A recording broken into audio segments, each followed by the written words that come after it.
Respected Chairperson, distinguished members of the panel,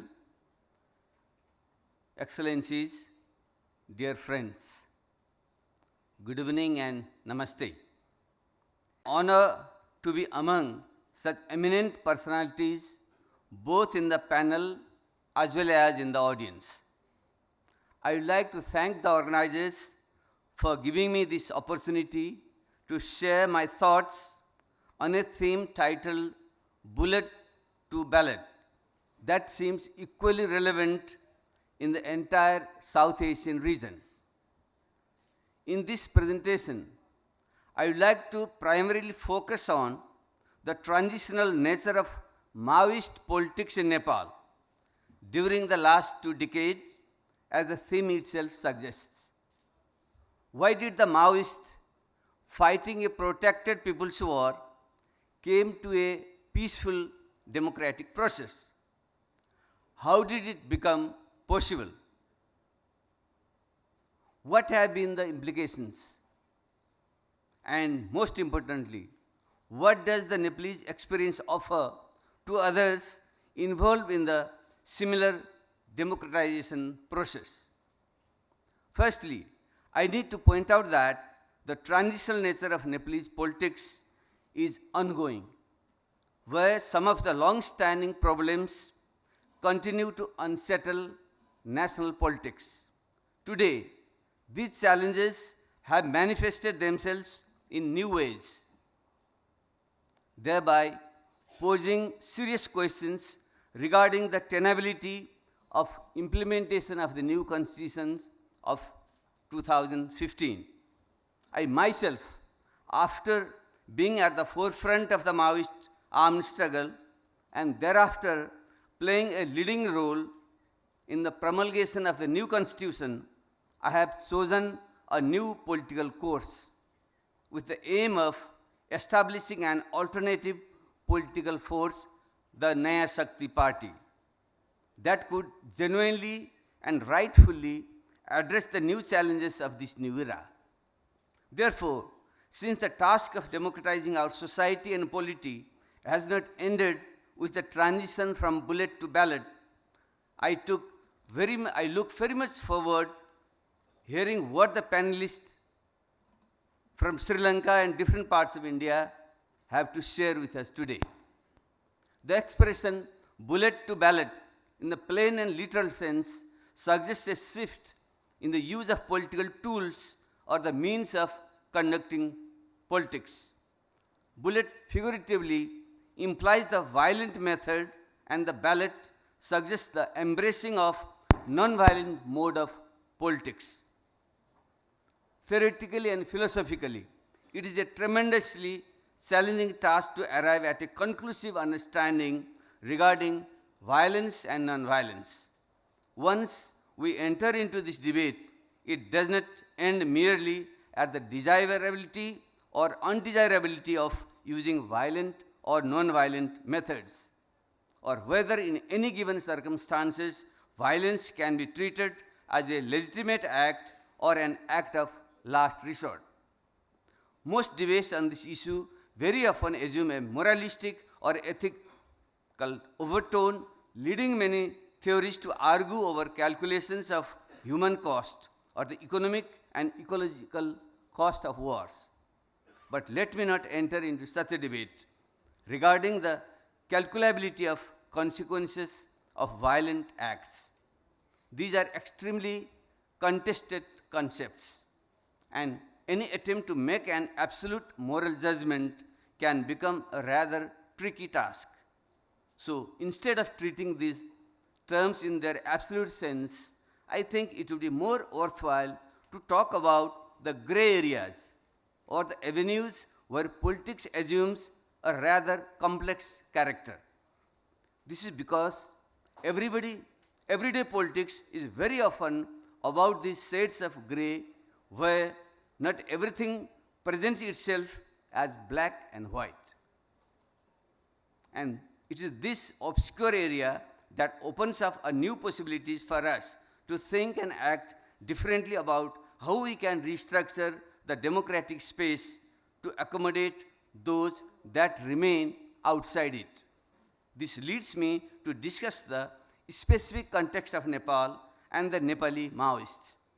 The shift in Maoist politics from an armed struggle towards the constitutional side became possible because of a couple of reasons. The first thing that needs to be highlighted is that the Maoist movement in Nepal was a political movement informed by ideas of social justice, socio-economic programs that attracted widespread support among the people.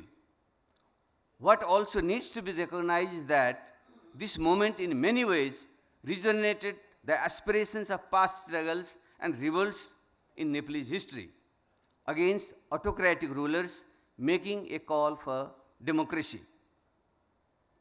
As Professor Muni, who I see there, present here, has often said, the Maoist movement was a product of Nepal's existing socio-economic and political context.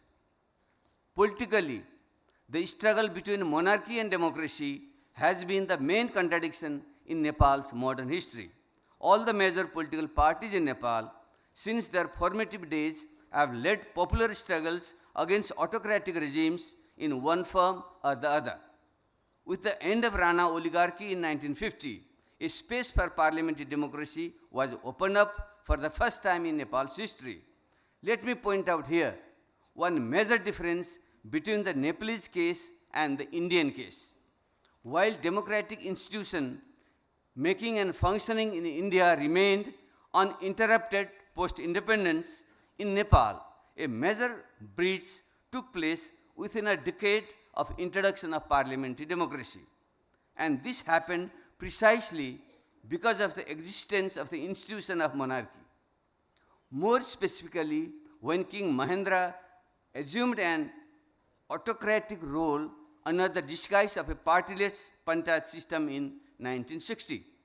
This is the backdrop against which parties like Nepali Congress and the Communist parties conducted their politics in Nepal.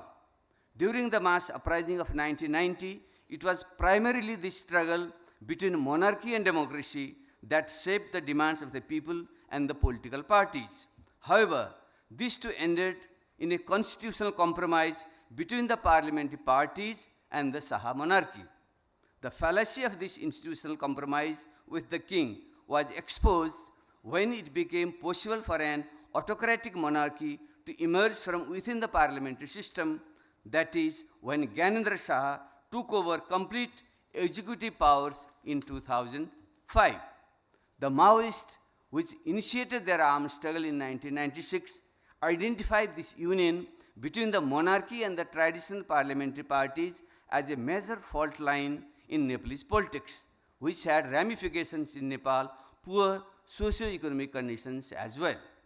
Politicians and scholars alike have not hesitated to acknowledge the competence with which the Nepali Maoists exposed these triangular contestations between the monarchy, the parliamentary parties, and the revolutionaries in Nepal's concrete historical context.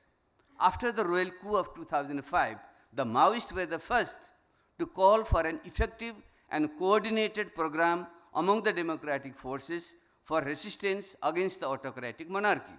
And it was this peculiar initiative which opened up the possibility for the Maoists and the parliamentary parties to arrive at a consensus regarding the abolition of monarchy and to forge a common commitment towards full democracy or Purna Loktantra.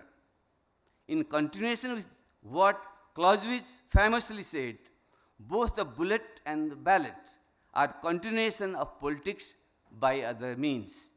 The call for making a new constitution through a constituent assembly elected by the people that had remained an unfulfilled aspirations during the past uprisings were taken up by the Maoists in the new context. Therefore, one of the uniqueness of Maoist politics in Nepal is that they had a pivotal role to play in the final battle of monarchy versus democracy through both bullet and the ballot. In fact, unlike what one would normally expect, it was actually the Maoists who made a call for using the ballot to draft a new constitution. Let me here share with you that it was not just circumstantial arrangement of events or a mere reaction to political incidents such as the royal takeover that enabled the Maoists to talk about making democratic innovations.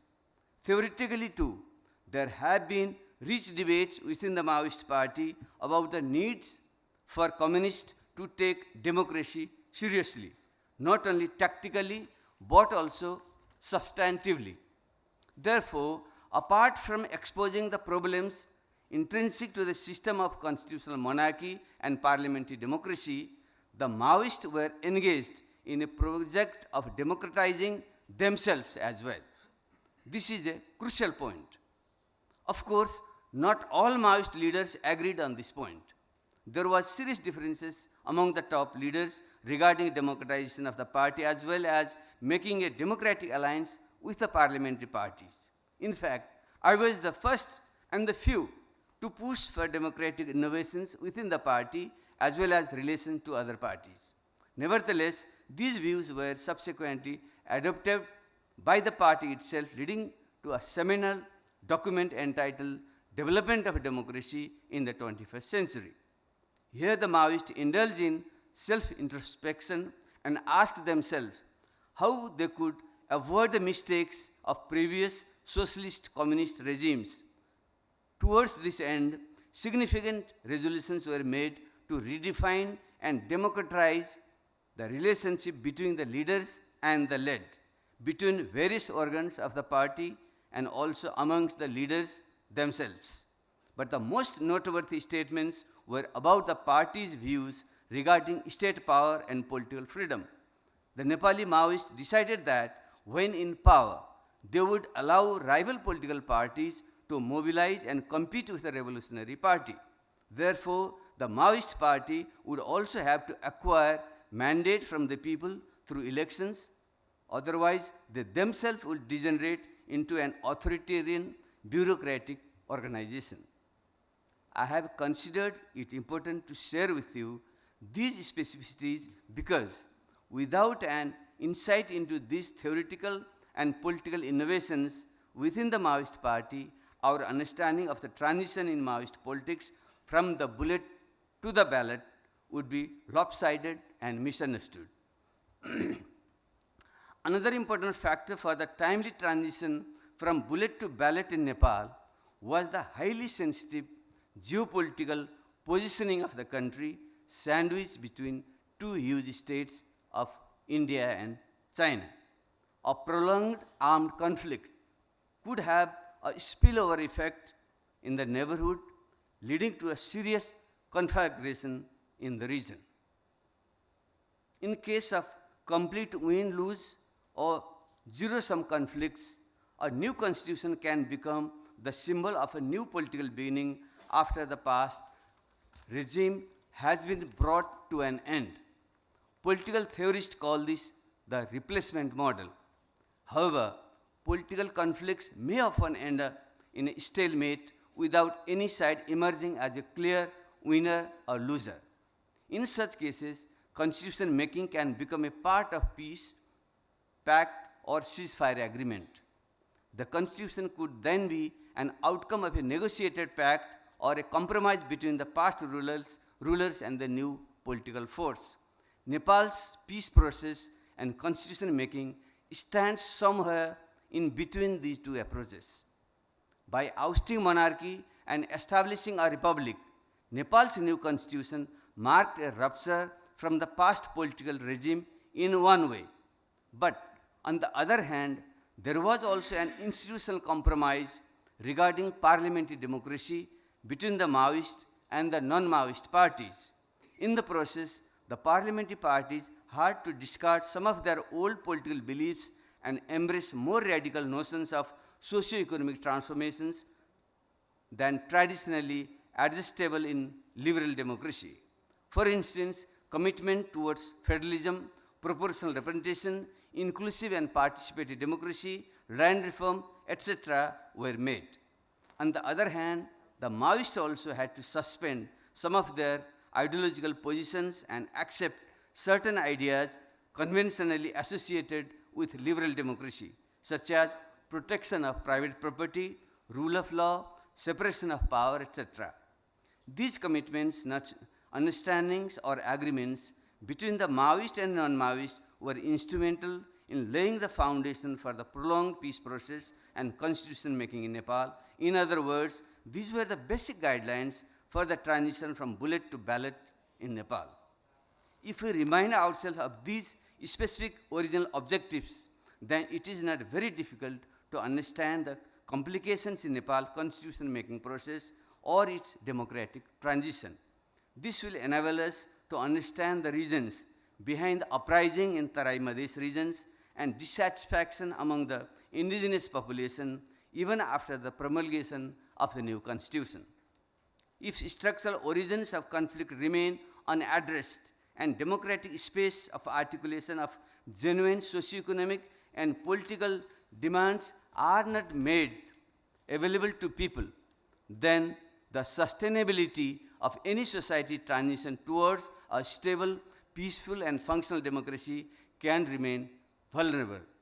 This is one of the most important lessons from Nepal's recent experience. However, we must also refrain from making generalizations, because experiences regarding transition from bullet to ballot are time and context specific. The Nepali case at best can be considered a reference from where lessons can be learned and unlearned. Let me end by saying that the task of democratic transition is a continuous process of progression. So even though creation of a new political institutions and constitutional remedies are crucial aspects, a nation must always make relentless efforts to continuously democratize its relationship with its people.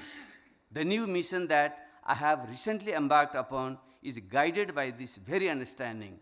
The idea of Naya Shakti, not only as an alternative political party, but also as a movement for deepening democracy, is a natural corollary to the transition from bullet to ballot. As Christopher Columbus had once said, you can never cross the ocean unless you have the courage to lose sight of the shore. I have mustered the courage to lose sight of the shore of bullet and attempted to cross the ocean of progressive transformation of the world through the ballot. Let us all join hands to create objective conditions for peace, prosperity, equality, and justice, so that nobody has ever to resort to the bullet. Thank you all for a patient hearing.